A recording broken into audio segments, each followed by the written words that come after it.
اعوذ باللہ من الشیطان الرجیم بسم اللہ الرحمن الرحیم۔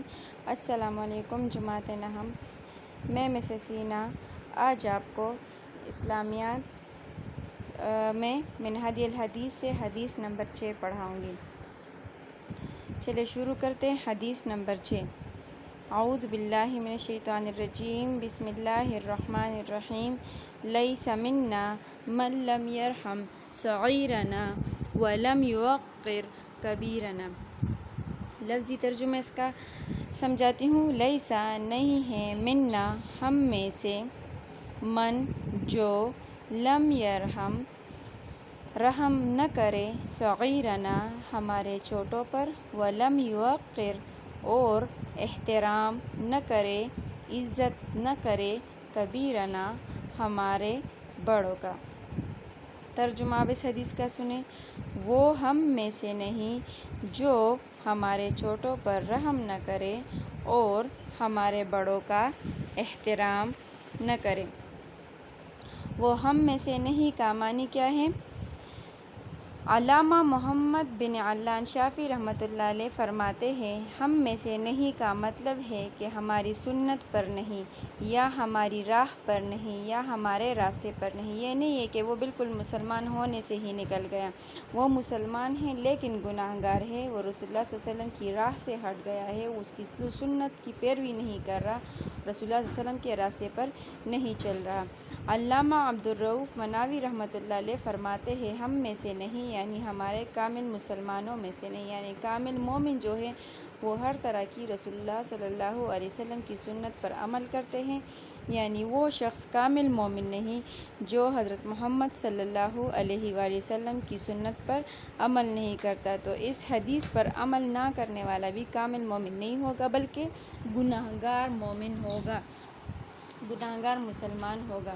اس حدیث کا پہلا حصہ ہے چھوٹوں پر شفقت، اور چونکہ شفقت رحم جو ہے وہ اللہ تعالیٰ کی صفت ہے، اس لیے اللہ تعالیٰ کے صفات اشرف المخلوقات میں بھی ہونی چاہیے۔ اللہ تعالیٰ عادل بھی ہے اور رحم کرنے والا بھی ہے، لیکن رحم کرنے کی صفت جو ہے یہ اللہ تعالیٰ کی تمام صفات پر غالب ہے۔ اور آپ صلی اللہ علیہ وسلم بھی چونکہ رحمت للعالمین تھے، اس لیے آپ صلی اللہ علیہ وسلم نے اپنے اسوہ حسنہ میں ہمیں بچوں کے ساتھ محبت اور پیار اور شفقت سے برتاؤ کرنے کے طریقے سکھائے ہیں، اور وہ آپ صلی اللہ علیہ وسلم نے خود کر کے دکھائے۔ حضرت فاطمہ کے بیٹے حسن رضی اللہ تعالیٰ عنہ اور حسین رضی اللہ تعالیٰ عنہ کے ساتھ آپ بے حد محبت کرتے تھے۔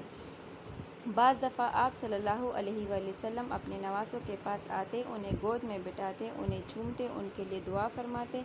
آپ صلی اللہ علیہ وسلم نے اپنے نواسوں کے ذریعے اپنی آل اور اولاد کے ساتھ رہنے کا طریقہ سکھایا، یعنی اس کا آپ صلی اللہ علیہ وسلم کے اسوہ حسنہ میں ہمیں مثال کہاں سے ملتی ہے کہ ہم اپنے خاندان والوں کے ساتھ، اپنے بچوں کے ساتھ کس طرح برتاؤ کریں۔ وہ سب آپ صلی اللہ علیہ وسلم نے حسن اور حسین رضی اللہ تعالیٰ عنہ سے محبت کر کے وہ سارے طریقے ہمیں سکھائے۔ حضرت ابو ہریرہ رضی اللہ تعالیٰ عنہ سے روایت ہے کہ ایک دفعہ حضرت فاطمہ رضی اللہ تعالیٰ عنہ کے گھر گئے، آپ صلی اللہ علیہ وسلم نے حسن اور حسین کا پوچھا، وہ باہر تھے، اتنی ہی دیر میں وہ آئے۔ آپ صلی اللہ علیہ وسلم نے حسن رضی اللہ تعالیٰ عنہ کو گود میں اٹھایا اور پیار کیا، اور آپ صلی اللہ علیہ وسلم نے فرمایا، یا اللہ میں حسن سے محبت کرتا ہوں، تو بھی حسن سے محبت فرما۔ آپ صلی اللہ علیہ وسلم صرف یہی نہیں کہ اپنے ہی بچوں یعنی حسن اور حسین رضی اللہ تعالیٰ عنہ سے پیار کرتے، بلکہ اب دوسرے بچوں سے بھی پیار کرتے۔ گلی محلے میں جب بچے آپ کو نظر آتے تو آپ ان کو سلام کرتے، ان کے ساتھ کبھی کبھی کھیل میں بھی شامل ہو جاتے۔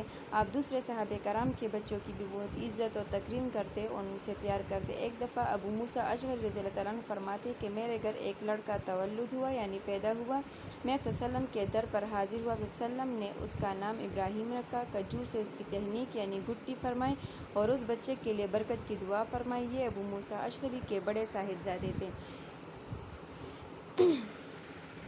اسی طرح ایک دفعہ رسول اللہ صلی اللہ علیہ وسلم حضرت حسن رضی اللہ تعالیٰ عنہ کو چوم رہے تھے، ایک دیہاتی نے حیرت کا اظہار کیا تو فرمایا کہ اگر اللہ نے تیرے دل سے رحمت کو نکال دیا تو میں کیا کر سکتا ہوں، یعنی رسول اللہ صلی اللہ علیہ وسلم، یہ حدیث تھوڑی لمبی ہے کہ اس شخص کے 10 بچے، تو اس نے کہا کہ میں نے کبھی بھی ان سے پیار نہیں کیا، تو رسول اللہ صلی اللہ علیہ وسلم نے فرمایا کہ اللہ تعالیٰ نے آپ کے دل سے رحمت کو نکال دیا ہے تو میں کیا کر سکتا ہوں۔ غور کیجیے، آپ صلی اللہ علیہ وسلم نے نہ صرف یہ کہ اپنی اولاد سے خود محبت فرمائی بلکہ امت کو بھی اس کی تعلیم دی اور رحیمانہ سلوک کے ترک پر ترغیب اور ارشاد فرمائی کہ وہ شخص عند اللہ بھی قابل رحم نہیں، لہٰذا بچوں کے ساتھ مشفقانہ برتاؤ ہمارا وتیرہ ہونا چاہیے، یعنی ہمارا طریقہ ہونا چاہیے کہ اپنے اور دوسرے کے بچوں کے ساتھ محبت اور شفقت سے پیش آئیں۔ رسول اللہ صلی اللہ علیہ وسلم کی شفقت کو دیکھا جائے تو حضرت انس رضی اللہ تعالیٰ عنہ نے 10 سال رسول پاک صلی اللہ علیہ وآلہ وسلم کی خدمت میں گزارے، لیکن کبھی بھی انہیں ڈانٹا نہیں، جس کی گواہی حضرت انس رضی اللہ تعالیٰ عنہ خود دیتے ہیں۔ یعنی حضرت انس رضی اللہ تعالیٰ عنہ نے ان کے ساتھ 10 سال گزارے، اس میں ان سے جو بھی غلطیاں سرزد ہو جاتی تو آپ صلی اللہ علیہ وسلم انہیں معاف فرماتے، کبھی بھی ان کو نہیں ڈانٹتے۔ اقرا بن حابس رضی اللہ تعالیٰ عنہ نے دیکھا کہ آپ صلی اللہ علیہ وسلم حضرت حسن رضی اللہ تعالیٰ عنہ کو چوم رہے، یہ دیکھ کر کہنے لگے کہ حضور صلی اللہ علیہ وسلم میرے 10 بچے ہیں، میں نے کبھی کسی کو نہیں چوما۔ آپ صلی اللہ علیہ وسلم نے فرمایا جو شخص رحم نہیں کرتا اس پر رحم نہیں کیا جا سکتا۔ یعنی جو بندہ بچوں پر رحم نہیں کرتا تو اللہ تعالیٰ بھی اس پر رحم نہیں کرتا۔ اب دوسرا حصہ اس حدیث کا جو ہے وہ ہے بڑوں کا احترام۔ بڑوں کا احترام نہایت ہی ضروری ہے، اس کے بارے میں رسول اللہ صلی اللہ علیہ وسلم کے متعدد احادیث صحابہ کرام سے مروی ہے۔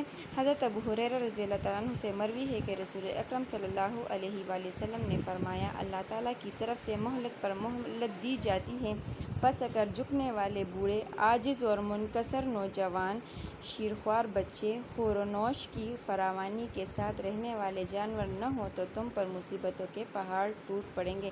یعنی اگر یہ چھوٹے بچے، نوجوان، یعنی جو عاجز نوجوان ہوتے ہیں اور جو بوڑھے ہوتے ہیں وہ موجود اس دنیا میں نہ ہو تو ہم سب پر مصیبتوں کے پہاڑ ٹوٹ پڑیں گے۔ اسی طرح حضرت عبداللہ بن عباس رضی اللہ تعالیٰ عنہ سے حدیث مروی ہے کہ تمہارے بڑوں کے ساتھ ہی تم میں خیر و برکت ہے، یعنی ہماری زندگیوں میں جو بھی خیر و برکت ہے وہ ہمارے بڑوں کی برکت سے ہے۔ حضرت ابو درداء رضی اللہ تعالیٰ عنہ روایت کرتے ہیں کہ حضور صلی اللہ علیہ وآلہ وسلم نے فرمایا مجھے اپنے ضعیف لوگوں میں تلاش کرو، کیونکہ ضعیف لوگوں کے سبب تمہیں رزق دیا جاتا ہے اور تمہاری مدد کی جاتی ہے۔ یعنی رسول اللہ صلی اللہ علیہ وسلم کا قرب جو ہے وہ ہمیں اپنے بڑوں کے احترام کی وجہ سے حاصل ہوگا۔ اگر ہم اپنے بڑوں کا احترام کریں گے تو ہمیں رسول اللہ صلی اللہ علیہ وسلم بھی ملے گے، ساتھ ہی اللہ تعالیٰ ہمارے رزق میں برکت بھی ڈال دے گا اور ہمارے ہر مشکل کو آسان کر دے گا، ہماری مدد فرمائے گا۔ تو ہمیں چاہیے کہ ہم اپنے بڑوں کا احترام کریں۔ قرآن مجید میں بھی اللہ تعالیٰ نے فرماتا ہے کہ اگر آپ کے ماں باپ بڑھاپے تک پہنچ جائے تو ان کے ساتھ رحمت و شفقت کا سلوک کرو اور ان کو جھڑکو مت، ان کو اف تک مت کہو۔ اسی طرح معمر افراد یعنی بوڑھے افراد کی تکریم ہی صحت مند روایات کی اساس ہے، یعنی بنیاد ہے۔ حضرت انس رضی اللہ تعالیٰ عنہ سے مروی ہے کہ حضور صلی اللہ علیہ وسلم نے فرمایا جو جوان کسی بوڑھے کی عمر رسیدگی کے باعث یعنی بڑھاپے کی باعث اس کی عزت کرتا ہے، اللہ تعالیٰ اس جوان کے لیے کسی کو مقرر فرما دیتا ہے جو اس کے بڑھاپے میں اس کی عزت کرے۔ یعنی رسول اللہ صلی اللہ علیہ وآلہ وسلم نے یہ فرما دیا کہ جو بندہ بڑوں کا احترام کرتا ہے تو اللہ تعالیٰ اس کے لیے بھی کسی نہ کسی شخص کو مقرر فرما دیتا ہے کہ وہ پھر اس کے بڑھاپے میں اس کی مدد کرے۔ تو اگر وہ جس طرح کہتے کہ جو بوگے وہ کاٹو گے، اگر ہم بڑوں کا احترام کریں گے تو جب ہم بوڑھے ہو جائیں گے تو ہمارے بچے ہمارا احترام کریں گے، اگر ہم ان کی عزت نہیں کریں گے، بچوں سے شفقت کا معاملہ نہیں کریں گے تو وہ ہمارے ساتھ شفقت کا عزت و احترام کے ساتھ پیش نہیں آئیں گے۔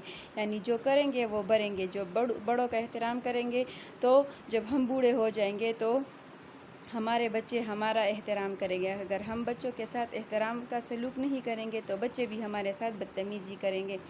تو ہمیں چاہیے کہ اپنے بچوں کے ساتھ شفقت کے ساتھ پیش آئے، نہ صرف اپنے بلکہ دوسرے بچوں کے ساتھ بھی شفقت کے ساتھ پیش آئے اور ان کی اعلیٰ تعلیم اور اخلاقی تربیت کرے۔